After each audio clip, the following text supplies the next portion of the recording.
Hey, welcome back to the channel, everyone. So today I'm going to take you guys on a long tour of my tank. So basically the short story is I will be going away for vacation for 3 weeks. So I'm going to let the automation take care of most of the stuff on my tank, and hopefully everything can survive. So today we're going to do a tour. I'm going to show you what I'm doing to prepare for this vacation. And also we are going to do it before I go on vacation, and we're gonna go on another 3 weeks tour. We're gonna skip forward 3 weeks and we're gonna show you what happened, if everything survived, what happened to the tank after. So stay tuned, we got a lot of stuff to cover today. And once again, if you have not subscribed or to my channel yet, please make sure you hit that subscribe button and like my channel also. And like my video, that would be excellent, okay? Thank you so much. So let's get started, okay? So first things we're gonna do is we're gonna show you guys, of course, is evaporation. So what happened when water gets evaporated from my tank? Let's turn on some lights here. So as you can see here, there's an auto top-off tank here. This is a reservoir with all the fresh water that's gonna be automatically added back into the tank. There's actually a float valve in back there. I can't really show you that this hose is connected to. So water is going to gravity fed back into the tank automatically. So that's one thing that's really good. But the thing is, you still need to fill this tank. That's where this stuff comes in. So I got a solenoid valve back here that is controlled by my Neptune Apex here. That is going to turn on based on this water level meter sitting right there. That is going to tell the Apex when this tank gets low. It's going to turn on that valve for about roughly about 10 minutes I got to set at, but it will automatically turn off as soon as it gets to a certain level on that meter also. This float valve is just here for safety. So that's just for safety protection and redundancy. So that's a very important piece of equipment that you need in your saltwater tank if you're going to be going away for a long time. Even with an auto top-off system, you still got to fill this tank, but with how I got it set up, we don't have to. I'm going to take you downstairs to show you the rest of it. Okay, now we're downstairs at the RODI system here. So this is where the fresh water comes in. It's going to get filtered, and it's going to go through the DI resin, and it's going to come out of here, okay? Once it comes out of here, the TDS is going to go from 130 in our city here. It's going to go down to 0, so it's going to be pure water. But what's the most important thing is, the other important thing is right here. These water tanks down here, those actually store their already made water. So as soon as that solenoid turns off, goes off in the top there, it's going to have really high pressure water coming out, and it's going to fill that tank right up very quickly. So those two tanks are very important because you don't want the solenoid to be turned on for a long time for the system to slowly make the water, because making RODI water is pretty slow, okay? So if you want to fill that auto top-off reservoir up, it's going to take a long time if you let it do its thing. So those top-off tank, storage tank, very important. Let's go back upstairs. So let's go back to the sump here for a little bit first. So as you can see, I got my ReefMat here. That is going to be filtering all the water. Got plenty left in here. So I got about 1 month supply left yet. So that'll be plenty for me to get back here in time here. Here's the skimmer. The skimmer has a lot of protection also. It has overflow protection, so when it gets full, it's going to shut itself down. Also, it got settings that it can make it skim a little less, or like a little wetter, or a little drier. So I do have to get somebody to drain this tank every once in a while. So that part you do have to get somebody to do. I'm going to have to get somebody to do. No choice about that, okay? Here's all my dosing line right there. Let's slide over a little bit here to this side here. And this is where most of the stuff is going to happen. So this is the Apex here. So the Apex controls pretty much everything inside this tank here. So it controls this energy bar in here. So it controls the on-off of my skimmer, my return pump, my lights, my doser, my everything. Basically everything in this tank is hooked up to this Apex, and it's gonna control it. As for dosing, okay, I do dose, this one here, back here is Brightwell Reef Cold B, so that's alkalinity. And this one is calcium, Reef Cold A. And also those trace element here called Replenish. That's by Brightwell also. And I noticed that also I'm a little bit short of iron and also manganese. Replenish seems to be not keeping up with that for some reason. So I do have another supplemental dosing for that. So all 4 of these items is actually dosed by this Red Sea doser. It's a very good system. It does a great job of letting me know when the stuff are empty and if it needs attention or not, but it's doing a great job so far. These 2 down here, the bottom one used to handle my automatic water change when I had a smaller tank, but I have since not used that anymore for now. This one up here currently is dosing Kalk washer. So actually this one down here is dosing Kalk washer. So it's dosing around 2,500 milliliters, so 2.5 liters per day, every day. So that is actually pumping water. It's sucking water from the auto top-off reservoir, and then it is putting it into this giant mixer in here. So I got a Kalk reactor here that that stirs up the Kalk every once in a while. Oh, it's stirring right now. I think it stirs every 10 minutes or so, every couple of hours. So it's going to pump the fresh water into here, into the bottom, and a fully saturated Kalk is going to come up through the top into that big hose, and it's going to gravity fed back into right there. It's going to get dripped into my tank here slowly, and that is going to help with the calcium and alkalinity also. And actually, that actually keeps the pH up too. So if you do Kalk washer, you can actually use that to keep your pH at that 8.3 optimum level there. So that's a great thing to have there. What else we have in here? So we have the new controller for the skimmer.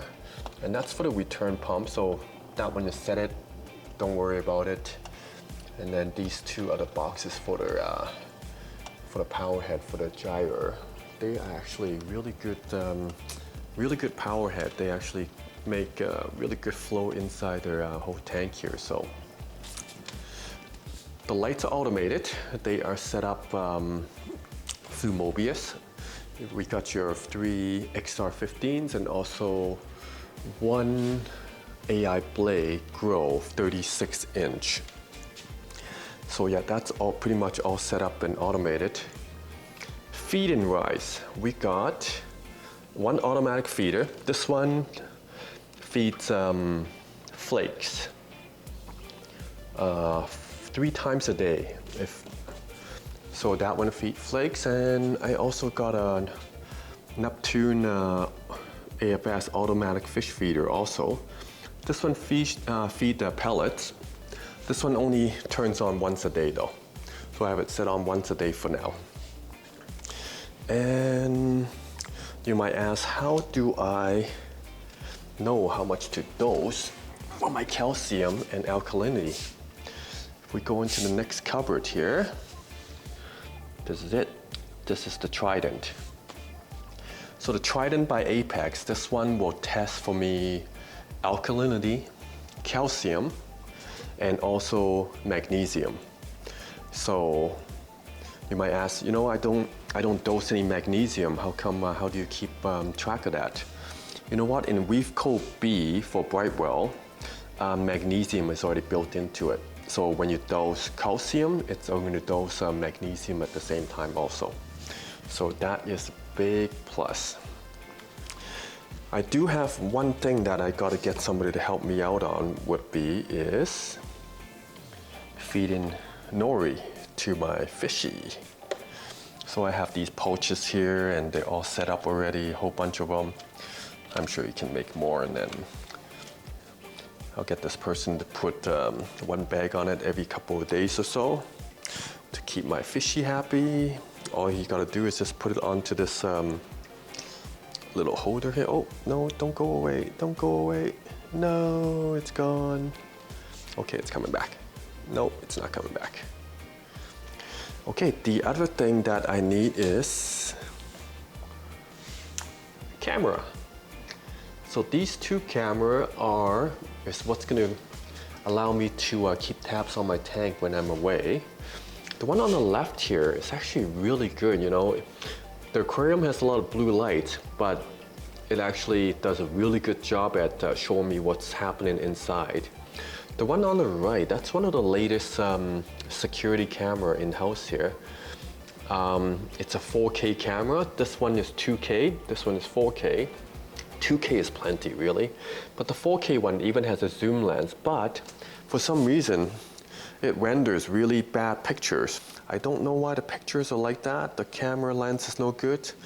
So I'm gonna be returning that. That is definitely either defective or just not a very good camera at all. So I'm not sure what it is. Anyway, that's pretty much most of the automation for my reef tank. I don't have to do too much either when I'm at home. I just take care of my coral and I do feed it manually and stuff like that. So like I do those reef energy and all that kind of stuff. We will be stopping that program for a little bit for the 3 weeks. I'm sure the coral will be fine anyway. All right, let's have one last look at the corals before we fast forward 3 weeks to after the vacation.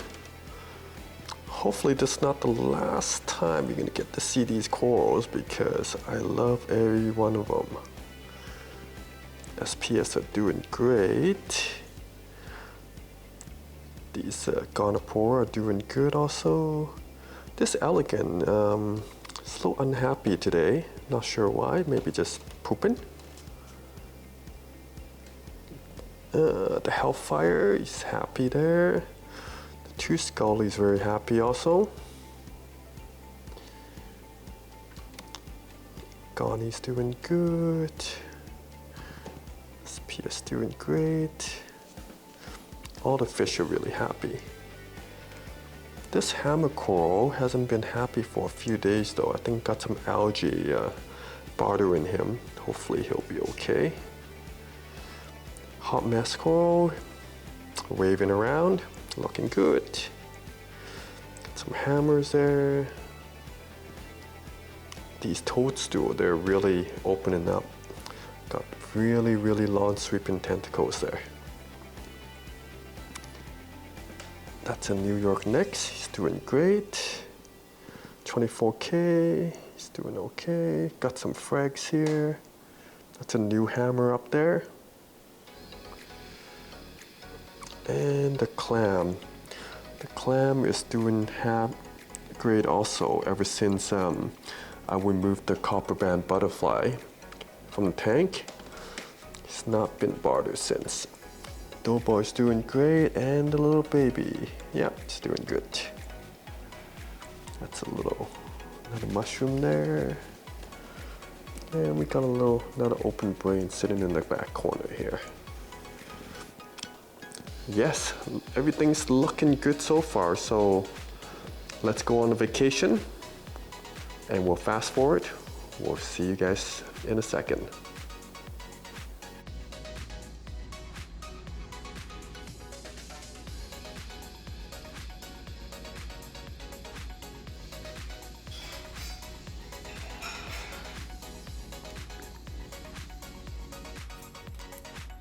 Alright, we are back. We have everything all cleaned up here. Looks like most of everything survived, so the automation equipment definitely did a great job. But while we were gone too, had a few things. I guess there was a little piece here that fell down into right beside my rockflower anemone. Gonna have to rescue that guy. The elegant's really big now, and holy, this plate coral, it's gone a lot bigger, and it's kind of invading this guy's space a little bit here for the hellfire. That piece right there, that fell off of the wall here, so that is I'm gonna have to pick that back up and glue it back on. This guy's looking good. Clownfish still inside their gonny there. The SPS, yeah, they're coloring up again, and it's looking good. The hammer looks happier. The hot mess, he needs a little bit more room, it looks like. I think he's getting bothered by some of these guys here. This guy's gone bigger too. The hammer's doing good. We got the Dragon Soul here. Yep, he's waving around. New York Knicks doing great. And got a couple new piece of coral that just came in too. That's a Holy Grail Ultra torch there in the back, and another hammer. And that was that previous hammer that was here before too. Let's see if we can get it. There we go. Looks better. The zoos are doing good. Clams are doing fine. The babies are doing good. And you know what? 2 new babies right there for this guy here. Proud mama. And those guys are good. That brain core that was in the back, that was my friend, so we gave that back to him, and he also survived also. Yeah, so everything looks really good. So I guess you could take a 3 weeks vacation and not have to worry too much about stuff. Mind you, I was checking up on the tank every day with the camera, multiple times a day, and definitely checking up on the parameters and all that kind of stuff. So no, she is looking great and everything is good. So hopefully I helped you guys out on this video where I show you my equipment and how I do most of my automations. If you have any questions, definitely leave a comment for me. If you enjoyed this video, please give me a thumbs up and consider subscribing to the channel also. Thank you so much. We'll see you guys next time. Bye for now.